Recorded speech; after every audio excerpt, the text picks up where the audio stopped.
What are we on to? What do we need to talk about this week? Well, so I wanted to pull up an article really quickly. We don't have to read it. I just kind of wanted. Oh, thank God! I fucking hate reading. Yeah, I wanted to kind of set the tone here for what we're going to talk about. So, and I got it right where I want it. So yeah, there's a big push right now to ban flavored vape juices. And so Montana is the first to do it, and then you got these here that are Washington, Oregon, Michigan, Rhode Island, New York, and Massachusetts.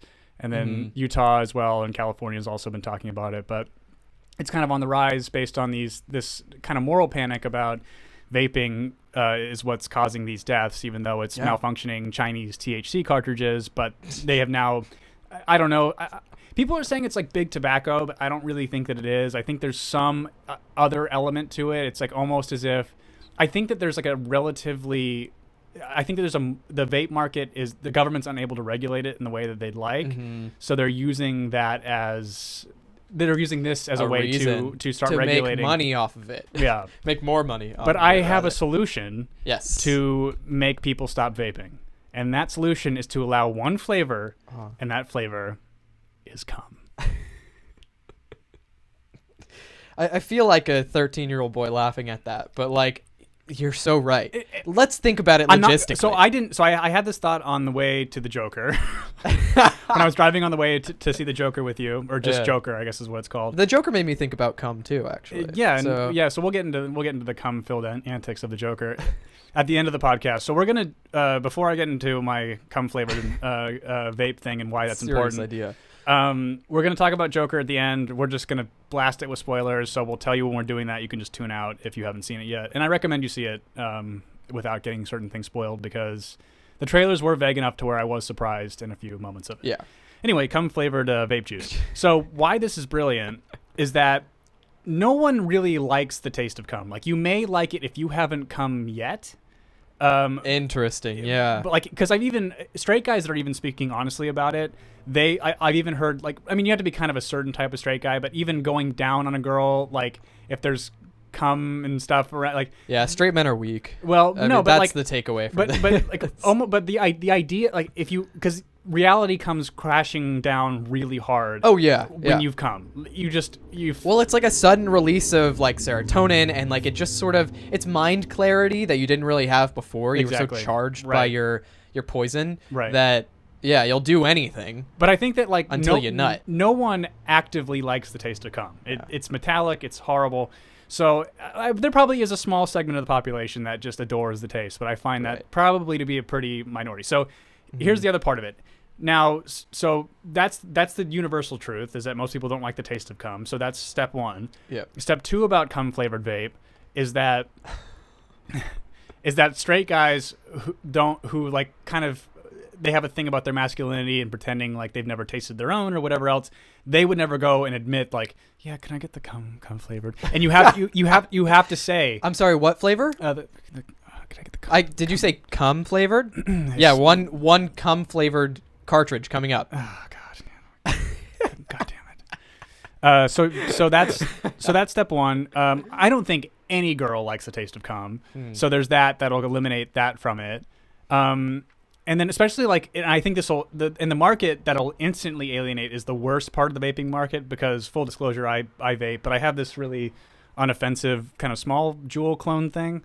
But the ones with the big fucking box mods, like, dude, if they were just sucking in giant clouds of like cum flavored vape, it's over, Johnny. Like, that is the end of it. So that's what I'm saying. Or, but Sean was saying that this is a little bit of a homophobic idea. Right. But I said, okay, then there's two flavors. There's cum and there's candy corn. Because no one likes it. But you know what's actually worse than candy corn? Circus peanuts. Dude, so I've never actually had a circus peanut in my life. Ugh. I've known to avoid them because I am a reasonable human being, right? So what are they? They're like foam. They're like, what? How would you describe them? Like meringue-ish? They look like meringue. I don't even really. I wouldn't. The taste. This is a really good indicator that something tastes bad. Is I can't even describe what it tastes like. Interesting. It's just horrible. Like, the texture's horrible. It's like chalky. They're really. It's one of those candies from a bygone era. Although there haven't been a few things. I mean, taffy's obviously like a really, really old candy, but yeah. Wait, so maybe like are they like a stale marshmallow, like purposefully stale? Is that the texture? That's a pretty good. Okay, that's Do sort of. Do you like Peeps? Not. I don't like the flavor around them. I like marshmallows. Yeah. Just because they're fun and squishy sure. and gay. Mm-hmm. But I don't like the sort of like the crystallized Peeps, the one with all the sugar around them. Yeah. Ugh. I would eat just plain Peeps if they had plain Peeps, but I don't like the colored ones. Yeah. Excuse me, I don't like the colorful ones. I don't mean the colored Peeps. Sean on this podcast says he doesn't like colored Peeps. They make flesh colored Peeps. And then there's like a big eat the skinned chicken alive. There's a big like woke movement in the Peep market to make, you know, various skin appropriate colored Peeps. Yeah, just like Band-Aids. Just like Band-Aids. Which honestly, why had they not made all shades and colors of Band-Aids? Because there were more white people, and so like. And isn't that just hilarious?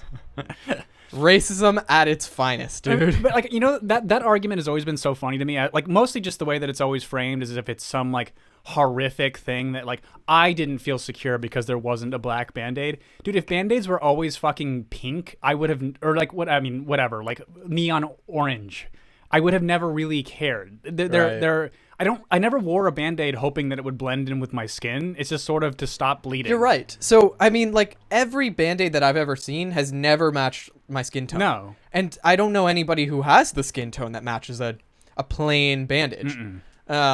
So, I mean, I guess was it meant to look like skin, or was it just like the color of the gauze that was made in hospitals, you know? Right. Or made for hospitals. Well, and yeah, and I actually don't even really know if they were flesh colored by design. I mean, they probably were, but I mean, the Band-Aids that we all love are the ones that are cutesy, cartoony characters, and everyone's like, oh, that's a cute Band-Aid.